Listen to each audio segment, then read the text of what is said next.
the whole discussion around longevity, the reason we pulled in, and this is 3, 4 years ago, we started pulling in personalized actuarial longevity projections into our planning software was because advisors were faced with a very uncomfortable conversation, sitting down with a client saying, basically, when do you think you're going to die, client? Uh-huh.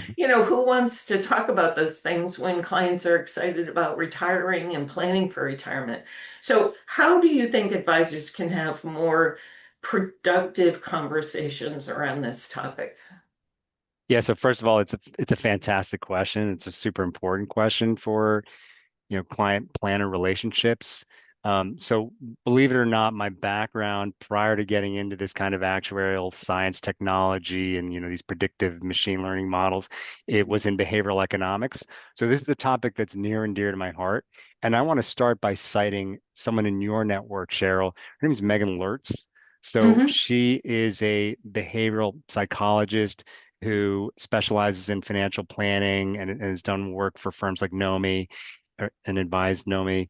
And I had a very nice conversation with her about this, and she said that, she adopts approach that's taken from therapy, and I think this is something that's pretty common among the planner community. But I just want to kind of codify this a little bit, and basically what she espouses is an approach where there's rapport building and empathy and discussion of vision, and and all these kind of soft conversations to establish and build the relationship initially, and maybe not even in the first intake meeting getting into any of the numerical inputs. And once you establish that, you can get into the numerical inputs. And if you want to get into a conversation about lifespan, you can seek the permission of the client to have that conversation.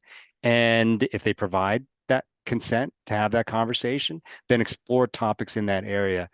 um, and there's other ways around these kinds of issues as well. This kind of ostrich effect where a client or even a planner may want to bury their heads in the sand when it comes to Hmm. thinking about issues related to lifespan and some things that evoke shame, like whether or not you smoke, chronic conditions. It's, whether or not you can went to college, perhaps.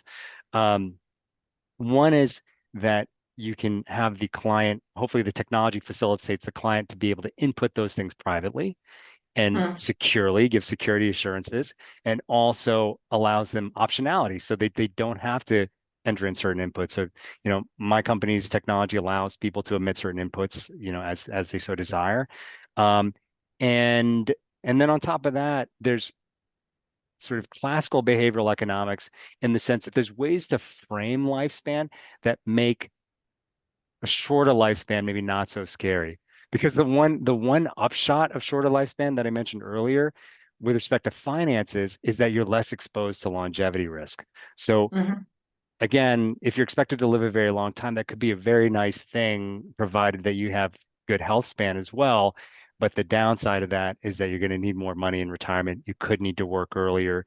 You could need to withdraw less, be much more conservative with your finances than someone who's got a shorter projected lifespan. I'm not saying don't be conservative with their particular, lifespan estimate in their particular situation. It's okay to provide a cushion, but you can also be personalized about it. And with that kind of client, it might be okay for them to retire earlier. It might be okay for them to retire with a little bit less and to withdraw more and to enjoy from their savings more earlier on in their go-go years of retirement.